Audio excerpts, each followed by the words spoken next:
Selanjutnya penanggap keempat kita berikan kepada Uun Pak Gesa. Beliau adalah pengamat seni dan budaya. Silakan, Uun. Oke, terima kasih. Suara saya kedengaran ya? Ya, kedengaran, Uun. Bagus. Oke. Saya sudah lama menunggu diskusi-diskusi tentang buku Amin ini. Saya membaca buku itu dan sebenarnya sih ini menjadi hal yang sangat menarik. Kenapa di awal-awal saya dengan Amin suka mendiskusikan gagasan-gagasan seperti ini. Tetapi saya kira tadi Maiko sudah menyampaikan sesuatu yang sangat detail kalau menurutku, dan Kak Anto juga mengamini itu. Tetapi saya hanya mau menyambungkan pada soal musik dan politik itu dalam wacana yang berbeda ketika kita melihat sesuatu yang ketika kita melihat politik itu sendiri, dalam artian bahwa banyak hal yang sebenarnya bisa kita lihat. Beberapa waktu lalu saya kira Amin juga hadir waktu itu. Saya kembali hanya mau mengulang sesuatu ya. Sebagai awal saya memutar, mudah-mudahan suaranya kedengaran seperti itu. Saya memutar lagu ini, paling tidak menjadi awal kita mengingat sesuatu.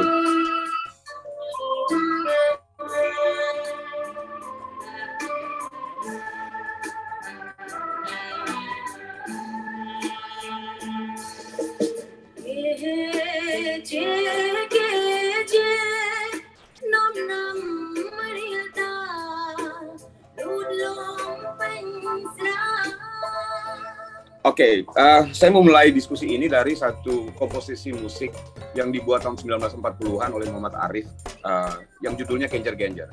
Yang kala itu bahasa Osing yang kalau tidak salah dia dari Banyuwangi, seperti itu.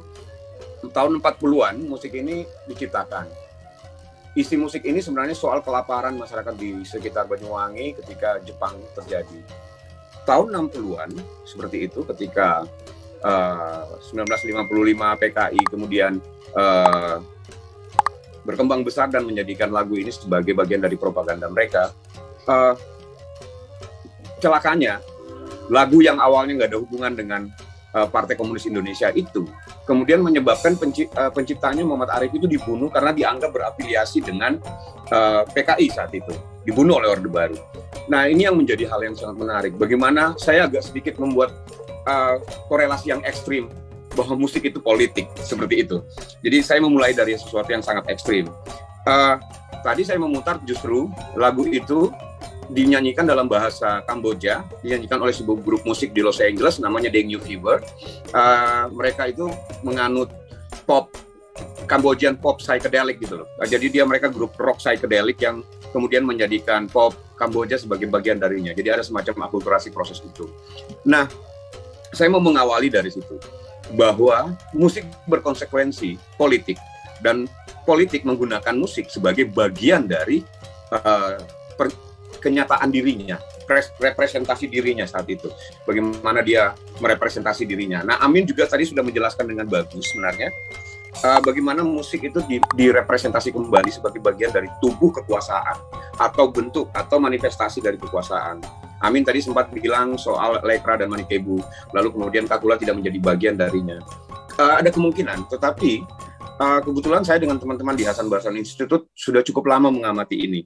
Sebagai contoh, tadi juga Maiko sudah menjelaskan, ketika kita bicara tari Pontanu dan tari Pomonte, kental sekali bahwa gagasan itu berangkat dari ideologi yang sosialis. Ketika rakyat, dia bercerita mengenai rakyat yang menenun atau rakyat yang bercocok tanam. Tetapi ketika memasuki era Orde Baru, Tan Bason kemudian juga ikut merubah. Artinya sebagai surviving terhadap kemungkinan dirinya maupun keseniannya. Lalu tiba-tiba lahirlah lagu seperti Ramdan Tobea, Pajoge Maradika, seperti yang tadi dikemukakan oleh Maika, lalu kemudian ada Putri Balantak, yang kemudian bicara keadiluhungan, bicara mengenai raja-raja, bicara mengenai kaum Madika, kaum priayi, seperti itu. Mengadaptasi keadiluhungan yang tadi dinyatakan Amin juga, bahwa keadiluhungan Jawa itu kemudian dilihat dengan pemain Kakula yang awalnya berduduk di kursi atau berdiri atau bagaimana. Hasan Basson memainkan dia berdiri awalnya, Kakula itu. Lalu kemudian dia lesehan. Sampai sekarang masih seperti itu. Generasi baru musisi Kakula yang sekarang juga memainkannya akhirnya dengan lesehan, presentasinya lesehan. Itu Jawa banget. tetapi kemudian juga mengadaptasi barat dengan kemudian merubah atau mengadaptasi bunyi tuning Kakula menjadi diatonis. Jadi keadiluhungan yang diinterpretasi adalah, ini tanggapan pribadi saya, Jawa secara representasi visual, diatonik sebagai representasi auditifnya, seperti itu. Nah, itu yang saya pikir kedua. Ini hal yang menarik sebenarnya di dalam kajian-kajian apa yang Amin lakukan.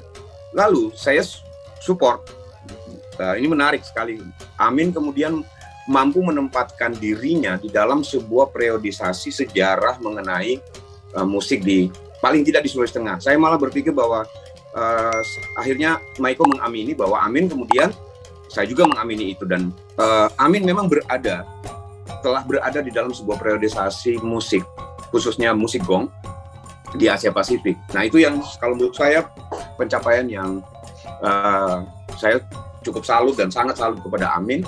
Saya menyatakan this is perfect, pencapaian yang bagus sekali, bahwa kita sudah berada di dalam sebuah rentangan periodisasi Asia Pasifik di mana Amin menempatkan Kakula menjadi bagian darinya, bagian dari budaya gong penting. Nah, saya kemudian mencoba untuk mencoba membawa kembali periodisasi tersebut. Di awal periodisasi di orde lama atau di sebelum Kakula tradisi itu ada gitu kan. Lalu kemudian Kakula tradisi itu sebenarnya adalah bagian dari yang kemudian Amin sendiri membuat pernyataan, membuat statement bahwa ini adalah ethnotainment. Ada yang menarik di sini. Saya agak sulit menjelaskan, tapi saya berusaha untuk menjelaskan. Mudah-mudahan Amin nanti bisa menjelaskan lebih detail. Awalnya Kakula tradisi itu adalah bagian dari kehidupan profan. Kehidupan sebenarnya dia bagian dari hiburan rakyat. Memang dia adalah entertaining di masanya saat itu. Kakula tradisi itu adalah entertaining. Saya melihat dari beberapa, saya tidak tahu kalau Amin juga mungkin bisa menjelaskan, tetapi Kakula tidak menjadi bagian dari sebuah ritus seperti itu. Dia menjadi bagian dari kebudayaan profan, baik khususnya masyarakat di pesisir, seperti itu. Dia tidak menjadi bagian dari sebuah ritual. Kita tidak melihat Kakula dimainkan di Balia misalnya, seperti itu. Dia hanya dimainkan di pesta kawin, di pesta-pesta dan seperti itu, yang sifatnya profan, hiburan dan lain sebagainya. Lalu kemudian Hasan Baswan pada periode berikutnya, Hasan Baswan kemudian memodernkan Kakula tersebut dengan membuat dia menjadi diatonis. Lalu di periodisasi yang paling penting kalau menurutku, Amin kemudian membuat sebuah periodisasi sendiri dengan melakukan sebuah proses kontemporerisasi terhadap Kakula. Nah, ini yang menarik. Amin membuka pintu baru tafsir terhadap Kakula tradisi dan Kakula modern yang telah dilakukan oleh Hasan Baswan. Ketika dia mengcombine dengan berbagai macam genre musik, instrumen musik yang lain, dan kemudian dia menjadikan Kakula sebagai sebuah representasi baru terhadap musik di Sulawesi Tengah, paling tidak itu. Lalu perkembangan selanjutnya, Amin membuka pintu, tiba-tiba banyak generasi baru. Saya pernah menonton teman-teman dari kampus, kalau tidak salah Sanggar Seni Balia, itu memainkan Kakula gaul. Jadi Kakula yang kemudian betul-betul bagian dari entertaining, pure entertaining. Mereka memainkannya dengan gaya mereka saat itu. Tapi secara esensi Kakula gaul itu mengembalikan Kakula pada posisi awalnya sebagai Kakula tradisi yang sebenarnya memang profan dalam tanda kutip. Yang berbeda hanyalah ruang dan waktunya, tetapi modus yang dimainkan, modus dari Kakula itu sendiri menjadi tetap dia profan. Nah, ini yang menjadi menarik. Dia tidak pernah keluar dari sebuah circumstances bahwa Kakula adalah bagian dari sebuah ritual, tetapi dia bagian dari hiburan dalam tanda kutip. Nah, ini yang menarik. Jika kita bilang, kalau tadi Amin melihat bahwa dari kacamata cultural studies, dia bilang seperti ini, semua yang populer pasti politis. Seperti itu. Kakula sejak awal zamannya sampai hari ini dia populer dan makanya dia politis, seperti itu. Jadi semua yang populer pasti dia politis. Inilah yang menjadi sangat penting.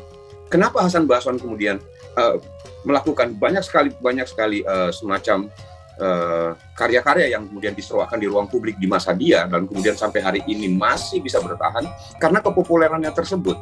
Nah, populernya Hasan Baswan, populernya Amin Abdullah, dan populernya Kakula Tradisi saat itu politis bagi penguasa saat itu. Sehingga kemudian dalam tanda kutip, dia kemudian menjadi aman secara ideologis.